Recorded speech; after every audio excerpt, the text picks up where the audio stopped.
Donc dans notre paracha, on a le verset le plus incroyable de toute la Torah. Vous êtes prêts ou pas? De quoi on parle? Donc l'asservissement égyptien a commencé, le peuple juif souffre énormément. Et à ce moment-là, qui c'est qui va naître? Moshe Rabbeinu va naître. Et c'est à l'époque où les Égyptiens vont ordonner, le pharaon va ordonner de jeter à l'eau tous les premiers-nés mâles. Maintenant, qu'est-ce qui va se passer? Yocheved va avoir un petit garçon qui va naître prématuré à 6 mois. Elle va le garder pendant 3 mois. Et au bout de 3 mois, elle sait que les Égyptiens vont venir pour le prendre, le tuer. Qu'est-ce qu'elle va faire? Elle va prendre un petit couffin, elle va le mettre dedans et elle va le mettre sur le Nil. Qui c'est qui va récupérer? Bithia, la fille de Paro. Elle va le prendre et elle va le grandir. Elle va le grandir. Ah, mille histoires. Maintenant, ce garçon-là va grandir. Donc, d'où dit la Torah? Vaïgdal Moshe. À cette époque-là, Moshe va grandir. Quel âge il avait? Le Ramban, il nous dit, il avait entre 13 et 17 ans. D'accord? Qu'est-ce qu'il va faire donc à cet âge-là? Moshe Rabbeinu, il va sortir. Il va voir leur souffrance. Ses frères sont en train de souffrir, en train de travailler, le mortier, les briques, etc. Et ce jour-là, qu'est-ce qu'il va voir? Il va voir un Égyptien en train de frapper un Juif. Qu'est-ce qu'il va faire Moshe Rabbeinu? Il va regarder à droite, à gauche, personne ne regarde, paf, il va tuer l'Égyptien et il va l'enterrer dans la terre. Le lendemain, encore une fois, Moshe Rabbeinu va sortir et là, cette fois-ci, il va voir 2 Juifs en train de se disputer. C'était qui les Juifs? Datan d'Aviram. C'est par rapport à l'histoire d'hier. Rentrer dans tous les détails. Datan d'Aviram qui se disputaient ensemble.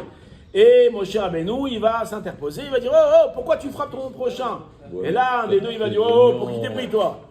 Pour qui tu as tué? Tu vas me tuer comme tu as tué l'Égyptien hier? Waouh, Moshe Rabbeinu, il a eu très très peur de ça. Et il a dit, ouais, il y a des délateurs. Alors, qu'est-ce qu'il va faire Moshe Rabbeinu? Alors, avant de se sauver, Vaishma Paro et Adavar. Pharaon, il va entendre que Moshe Rabbeinu a tué un Égyptien. Donc, qu'est-ce qu'il va faire? Vayavakesh la roged Moshe. Il va vouloir le tuer. Qu'est-ce qu'il va faire Moshe? Vaivrar Moshe mipene Paro. Il va fuir devant Pharaon. Vayeshem baaretz Midian. Et il va arriver donc à la terre de Midian. Et il va s'asseoir, il va être à côté du puits. Vous connaissez la suite de l'histoire? À ce moment-là vont venir les filles de Yitro pour donner à boire à leur troupeau. À ce moment-là, il y a des méchants bergers qui vont venir et qui vont vouloir voler l'eau que les filles de Yitro ont puisée. Ouais. Moshe Rabbeinu va venir, bam bam bam, il va leur mettre 2-3 coups dans la tête et qu'est-ce qui va se passer? Baruch va les sauver. Moshe Rabbeinu va chez Yitro. Yitro va voir Moshe. Il va lui donner sa fille Tzipora. Il va avoir un enfant. Il va avoir un deuxième enfant. Hachem va se dévoiler à lui. Oui. Il va aller en Égypte, Moshe Rabbeinu, et il va libérer le Ham Israël. Ensuite, ils vont aller dans le désert et ils vont passer 40 ans dans le désert. D'accord? Ça, c'est l'histoire. Maintenant, pourquoi je vous dis que c'est le verset le plus extraordinaire? Je vous le relis, le verset. Vaishma Paro, il a entendu Pharaon. Et de cette chose-là qu'il a tué Moshe Rabbeinu. Qu'est-ce qu'il a fait Moshe? Vaivrar Moshe devant Pharaon et il est arrivé à Midian. Pourquoi il est incroyable ce verset? Il paraît incroyable ou pas? Bah oui. Pourquoi? Sauvé. Quel rapport? C'est le fils du roi, et il a le droit de tuer. Pourquoi il est incroyable ce verset? Il a un droit de vie ou de mort. Pourquoi il est incroyable ce verset? Parce que en un verset, il y a 60 ans de la vie de Moshe Rabbeinu qui passe comme ça. Wow. Comment 60 ans? Comment 60 ans? On a dit qu'il avait entre 13 et 17 ans. Oui, entre 13 et 17 ans. Ouais. Quand il a tué l'Égyptien. Exact. Quel âge il avait quand il s'est marié avec Tzipora? Quand il est arrivé à Midian là-bas, il s'est bagarré avec le troupeau, les bergers. Quel âge il avait? 77 ans. Il avait 77 ans. Pourquoi il avait 77 ans? Parce qu'il va avoir un enfant, 76. 77 un enfant, 78 un autre enfant. Il va monter en Égypte. Oh, t'as 77, ok. 79. Les plaies elles vont durer 1 an. Ça veut dire qu'il va sortir, il aura 80 ans. Et on va rester 40 ans dans le désert, il est mort à 120 ans. Donc dans un verset, il y a 60 ans de la vie de Moshe Rabbeinu qui passe comme ça. Qu'est-ce qu'il a fait? Alors Bémet, on sait ce qu'il a fait. Le Midrash, il nous raconte ce qu'il a fait. Il est devenu roi de Couche. Il a été en prison chez Yitro et Tzipora. Ouais, Tzipora, elle va lui donner à manger. Il y a mille histoires. Et Excalibur, là-bas, il va enlever le bâton. Il y a plein de trucs. Pourquoi la Torah ne nous raconte pas toutes ces choses-là? Pourquoi elle va court-circuiter 60 ans de la vie de Moshe? Moshe Rabbeinu, c'est un monsieur intéressant. On aurait aimé, on aurait eu beaucoup d'enseignements. Alors on n'a pas beaucoup de temps. La même chose avec Non, moi là, 60 ans, c'est beaucoup. pour Kadim et tout ça.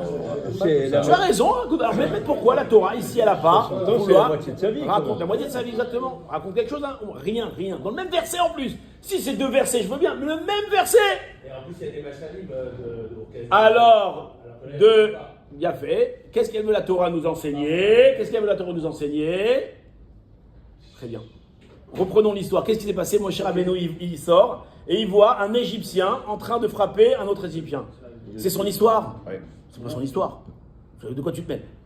Il vient, Moshe Rabbeinu, quoi? Un Égyptien, il frappe un... Bah, pitom, c'est injuste. C'est pas juste. Il vient, paf, il tue l'Égyptien. Oui ou non? Qu'est-ce qui va se passer? Il est juif. Il frappe un juif, pardon. Il frappe un juif. Et Oui, il frappe un juif. Ah, il a frappé l'Égyptien, il a tué l'Égyptien. Pourquoi? C'était injuste.